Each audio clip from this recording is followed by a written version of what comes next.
वैसे तो पूरी महाभारत रहस्य, चमत्कार, श्राप और वरदान से भरी हुई है और आपको ऐसे कई श्राप और वरदान मिल जाएंगे।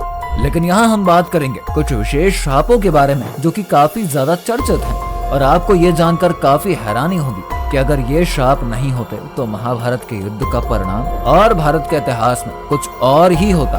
तो चलिए बिना देरी किए हुए शुरू करते हैं वीडियो को। पहला श्राप। परशुराम जी ने शपथ ली थी कि ब्रह्म शास्त्र का प्रयोग करना मैं सिर्फ किसी ब्रह्म ज्ञानी को ही सिखाऊंगा, लेकिन कर्ण ये सीखना चाहता था तो वो इसके लिए परशुराम के पास गया और बोला कि वो एक ब्राह्मण का पुत्र है और उसने ये विद्या सीख ली। लेकिन जब बाद में परशुराम को ये पता चला कि कर्ण कोई ब्राह्मण नहीं है बल्कि वो सूत पुत्र है, तो उन्होंने कर्ण को श्राप दे दिया और कहा कि जब भी तुम्हें इस विद्या की सबसे ज्यादा जरूरत होगी तब तुम ये विद्या भूल जाओगे। दूसरा श्राप। एक बार ऋषि मैत्रेय हस्तिनापुर पधारे और जब उनके विश्राम के बाद धृतराष्ट्र ने उनसे पूछा कि महाराज वन में पांचों पांडव कुशल पूर्वक तो है ना? तब महर्षि ने कहा कि वो तो कुशल है, पर मैंने सुना है कि तुम्हारे पुत्रों ने पांडवों को जुए में धोखे से हराकर वन भेज दिया है। और उन्होंने दुर्योधन से कहा कि तुम जानते हो कि पांडव कितने वीर और शक्तिशाली हैं। महर्षि की बात सुनकर दुर्योधन ने हाथ से अपनी जांघ पर ताल ठोक दी। दुर्योधन की यह हरकत देखकर महर्षि को क्रोध आ गया और उन्होंने कहा कि तू मेरा तिरस्कार करता है, मेरी बात शांति पूर्वक नहीं सुन सकता है। जा, मैं तुझे श्राप देता हूँ कि जिस जंघा पर तू ताल ठोक रहा है उस जंघा को भीम अपनी गदा से तोड़ देगा। तीसरा श्राप। एक बार राजा परीक्षित वन को गए हुए थे।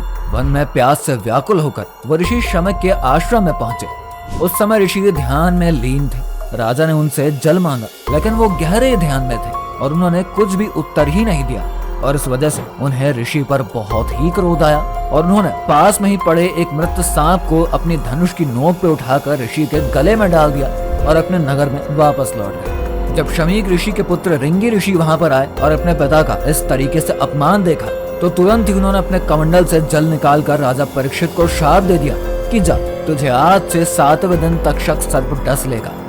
चौथा श्राप।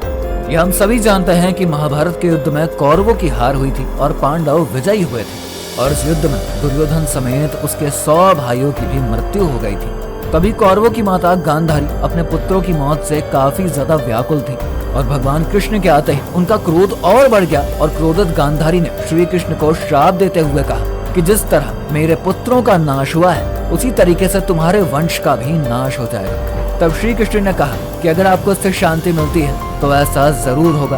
और कुछ दिनों के बाद जब श्री कृष्ण द्वारका में रहते थे तभी दुर्वासा ऋषि ने अपने अपमान के चलते एक बच्चे को श्राप दे दिया कि तेरे वंश का नाश हो जाएगा। इसके श्राप के बाद द्वारका में सभी एक दूसरे को मारने लगे और फिर कुछ ही लोग बचे थे और कुछ दिन बाद श्री कृष्ण की द्वारका नगरी समुद्र में डूब गई। तो ये था हमारा आज का वीडियो जिसमें हमने जाना कि आखिर वो कौन से ऐसे श्राप थे जो कि महाभारत काल में दिए गए थे।